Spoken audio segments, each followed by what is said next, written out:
आवाज के जादूगर हैं।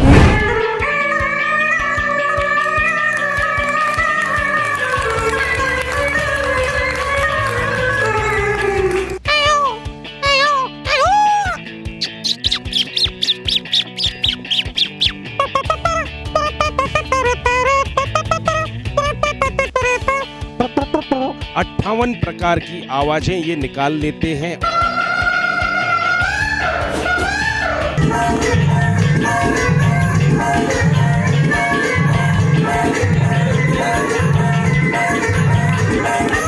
नमस्कार, आप देख रहे हैं टीटीआई न्यूज़ और टीटीआई न्यूज़ में आज हम एक मुलाकात कर रहे हैं ब्रज के एक विलक्षण कलाकार से।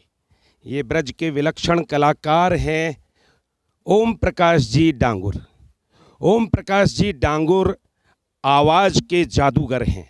58 प्रकार की आवाज़ें ये निकाल लेते हैं और भी इनकी तमाम सारी खूबियां हैं। ये लोक गायक हैं, लोक कलाकार हैं, ब्रज के बहुत अच्छे कलाकार हैं और भारत संचार निगम लिमिटेड के ये कर्मी रहे हैं। अब हैं या नहीं हैं पता नहीं है, क्योंकि ज़्यादातर तो रिटायरमेंट ले चुके हैं और इन्होंने विभिन्न मंचों पर अपनी प्रस्तुतियां देकर भारत संचार निगम लिमिटेड का भी नाम रोशन किया है। डांगुर जी, आपका बहुत बहुत स्वागत है टीटीआई न्यूज़ की ओर से। Thank you sir. तो और आप अपने बारे में, हमने तो थोड़ा बहुत जो कुछ हमको याद आया वो बताया, आप क्या बताएंगे?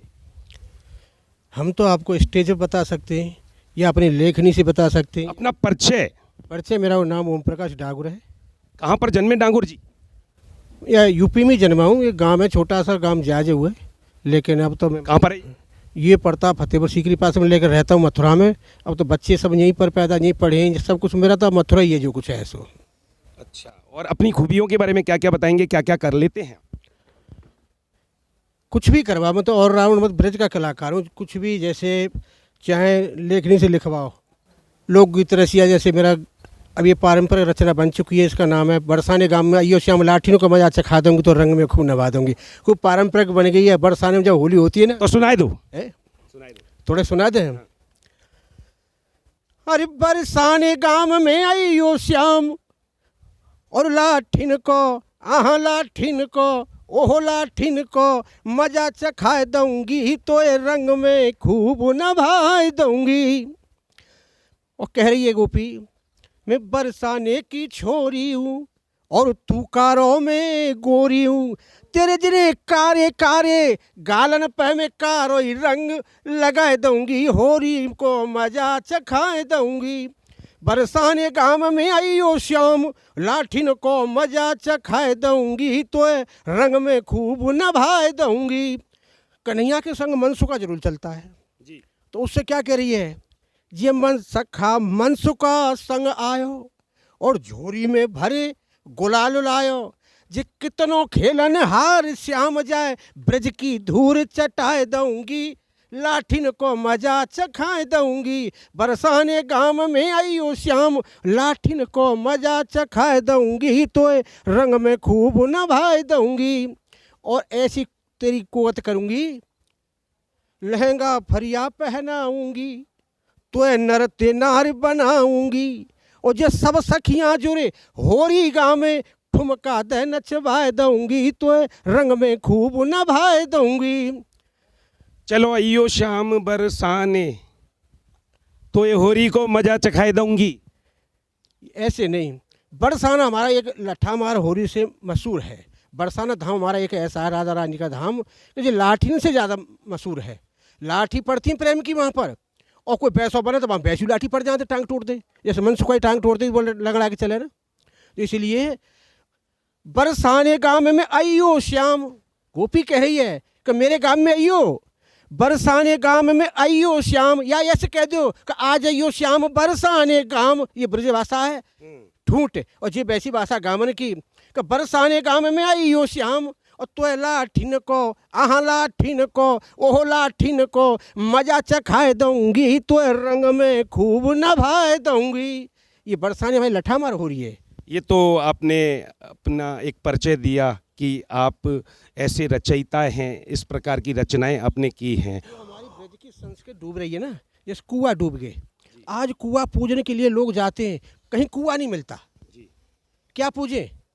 शादी में, व्यवहार में, वैसे भी हमारी परंपरा है पुरानी, कुआं खत्म हो गए, अब तो समरसेबल लग गए हैं, यानी क्या क्या लग गए। और जो आपकी, हाँ, तो वो संस्कृत हमने अपने गले के अंदर रखी है। जैसे अरे रसिया पे कुआ पुजाओरी होरी में, रसिया पे कुआ पुजाओरी होरी में, जब पकड़ लेती है गोपी तो बाबा एक सजा यही मिलती है, कल्याण कीने भारी ठट्टा और भज के बहना करो झपट्टा, या कि दाढ़ी मूछ मुड़ाओरी होरी में, रसिया पे कुआ पुजाओरी होरी में। सिर उड़वाए दो नर तेजाय बनाए दो नारी, और सिर उड़वाए दो चूंदर कारी, और जा लाठी नित्य पूज बिठारोरी होरी में, रसिया पे कुआ पुजाओरी होरी में। अब रसिया कुआ तो गए बीत, इसलिए हम कुआं का एक हमारी जानकारी बनी रही है। मोर हैं, पपैया हैं, जब वन बने रहे, पक्षी हैं, ये बने रहे, इसलिए जो है हम ये चाहते हैं कि हमारी पुरानी संस्कृति याद रहती है। इसलिए मेरा ग्रुप का नाम है ब्रज गोपी ग्वाल मंडल सेवा संस्था मथुरा। तो ये आपने एक परिचय अपना दिया, गायन का भी अपना आपने परिचय इसके माध्यम से दिया लेखन के साथ, और आपके कई अन्य परिचय हैं। आप मंच पर एक अच्छी प्रस्तुति देते हैं।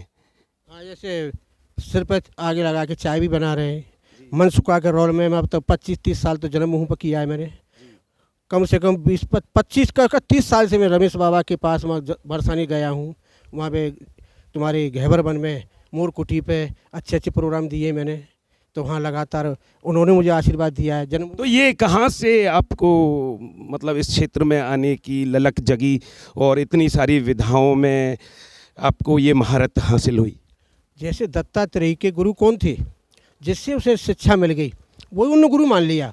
मेरे को मैं जब मोर की आवाज़ निकालता हूँ तो मेरा गुरु मोर ही है, मैं कबूतर की आवाज़ निकालता हूँ तो मेरा गुरु कबूतर है, मैं जिन्हें जैसे जिसकी मैं नकल करता हूँ वो मेरा गुरु है। ये इस तरीक़ा से मैं अपने ब्रज की वनों की शोभा बढ़ाने के लिए, जैसे बहुत से पक्षी हमारे ख़त्म हो गए, बहुत से लुप्त हो गए पशु पक्षी, जैसे चिड़िया है। हाँ, चिड़िया है, वो चिड़िया की आवाज़ निकाल सकते हैं? चिड़िया मोर कुछ भी निकलवाओ। पहले चिड़िया, ये चिड़िया की आवाज़ है, मोर की आवाज़ है। एक मोर बोलता है, दूसरा मोर बोल, जब एक मोर ने आवाज़ लगा दी, एक मोर आवाज़ लगाता है ब्रज पर कदम के वृक्ष में बैठ करके वनों में, तो कई मोर बोलते हैं फिर।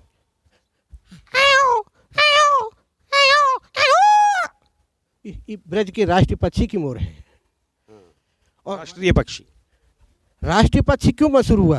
अरे पहले तो हमारे प्रभु ने, कन्हैया ने उनको चंदवा सिर पर धारण किया है ना, तो इसलिए जो तो पक्षी तो राष्ट्रीय है ही, और सुंदर उसमें रंग भरे गए पंखों में। जी, आज आपने ये अच्छा ज्ञानवर्धन किया कि राष्ट्रीय पक्षी कैसे बना, क्योंकि मोर पंख स्वयं भगवान श्री कृष्ण ने धारण किया है, अपने ऊपर लगाया है। राधा जी को प्यारा है ना, राधा जी की ये बहुत ही, ये घटना बहुत अच्छी कहानी है। मैं आपको सुनाऊंगा इस चैनल पर तो घंटों लग जाएंगे सुनाने में इसको, लेकिन मोर तो हमारा एक ऐसे समझो, राधा जी की उत्कंठा क्यों हुई थी?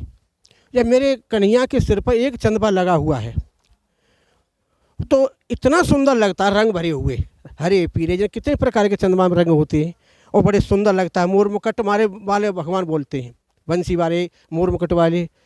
तो राधा जी, ब्रज की तोहे लाज मुकुट वारे दर्शन दे। मोर मुकुट तो एक समझो भगवान का प्राण है। मोर के मुकुट भगवान की एक श्रृंगार है, कोई श्रृंगार इतना नहीं है जो मोर मुकुट का अच्छा हो भगवान का। लेकिन राधा रानी जब भी तो इच्छा हुई थी कि मैं चलो प्रभु एक दर्शन कर आऊँ। मोर जब नाचते होंगे अन्य पंखों से तो कितने सुंदर लगते होंगे।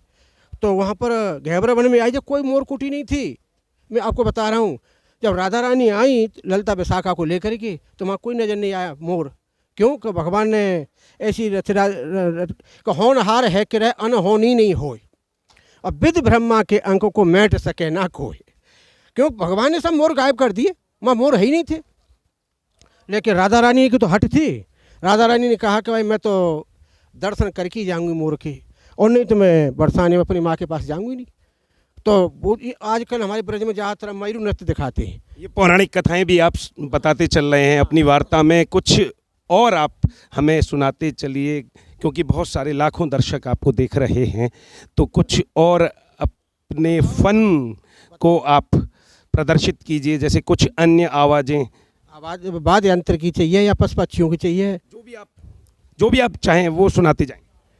जैसे बैंड की आवाज़ है, बैंड की आवाज़ जैसे हमने सुनाया बैंजो से, तो बैंजो का तार जो है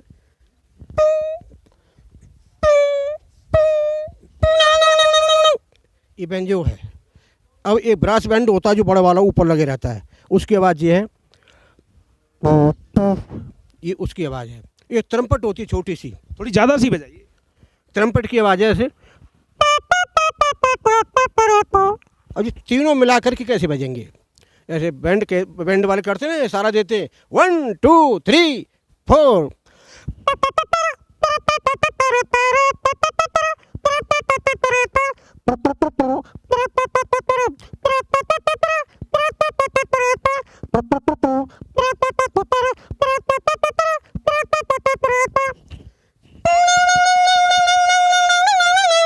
ये तीनों मिल करके साज गाजा बजेंगे तो अच्छा लगेगा। मैं सूखे गले से क्या अच्छा लग रहा होगा ये।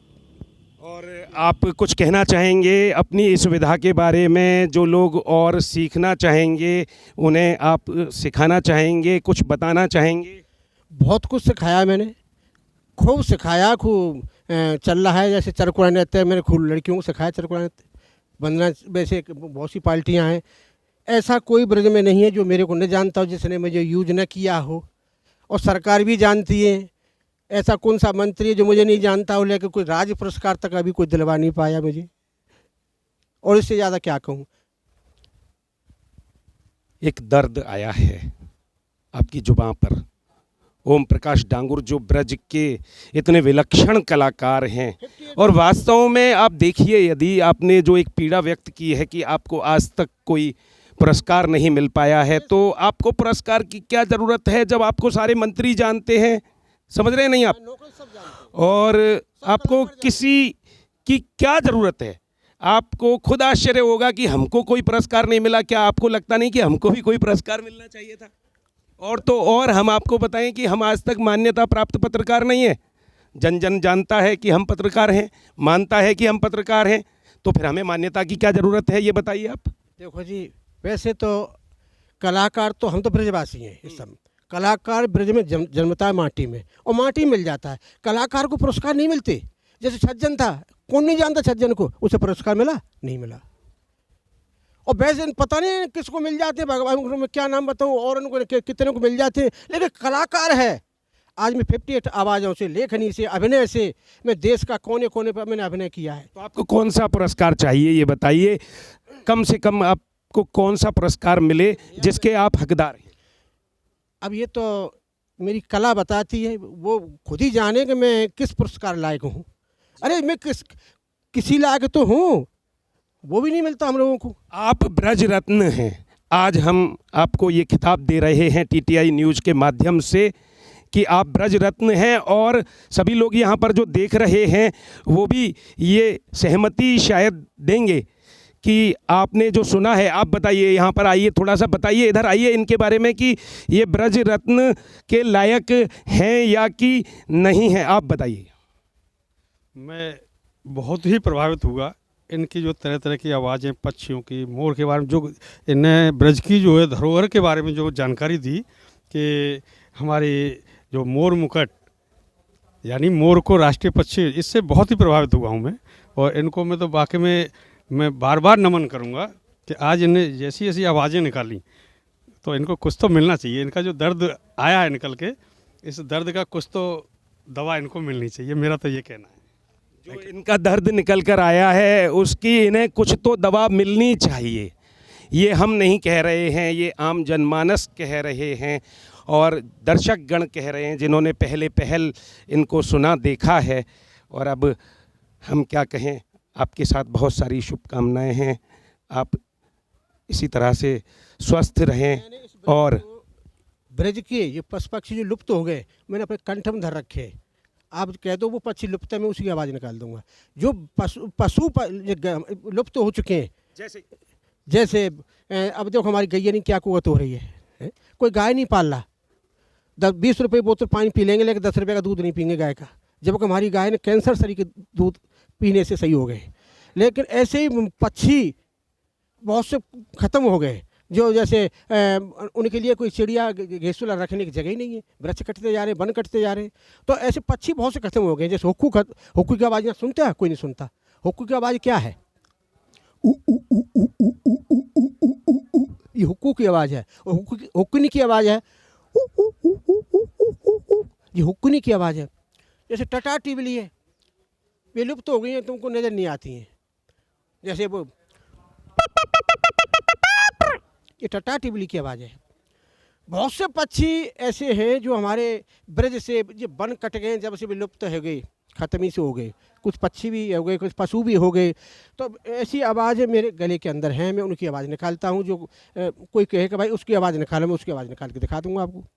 जिसको कुछ आवाज़ मेरी उम्र के हिसाब से, कुछ वैसे दांत उखड़ने वैसे थे, डैमेज भी हो गई हैं। पहले मैं 58 आवाज़ें बोला करता, देश के कोने कोने पे जा करके मैंने अपने ब्रज का ही नहीं यूपी का मैंने नाम रोशन किया है। तो आप इस अपनी कला को आगे बढ़ाइए और लोगों को सिखाइए, जिससे कि आपने संरक्षण तो आवाज़ों का कर रखा है, लोग आपकी इस कला का संरक्षण करें, उसे आगे बढ़ाएं, ये हम आपसे कहना चाहें।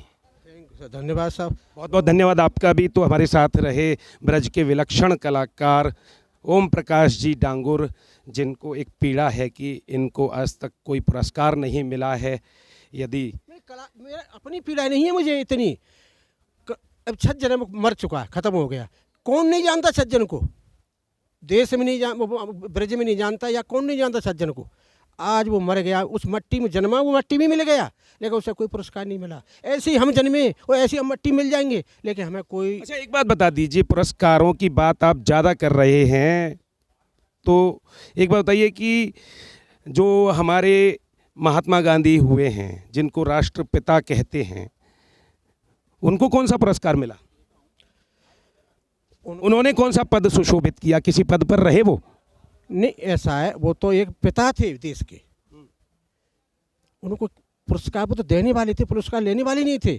उन्होंने तो हमारे देश को ऐसा दिया है हमको कि आज वही हमारे लिए तो आप ये मानिए कि आप देने वाले हैं और आप पुरस्कार बांटिए और अपने इस कला को आगे बढ़ाइए आप, और हम आपकी पीड़ा को पहुंचा रहे हैं सक्षम लोगों तक, अधिकारियों तक, शासन तक, प्रशासन तक, सरकार तक।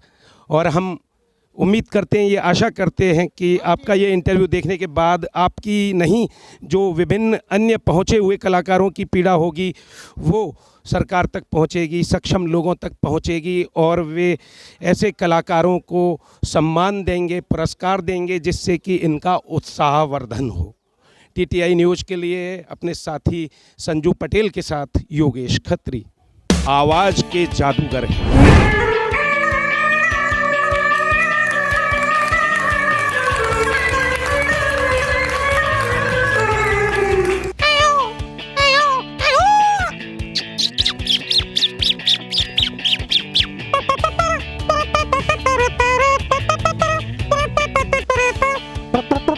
अट्ठावन प्रकार की आवाज़ें ये निकाल लेते हैं।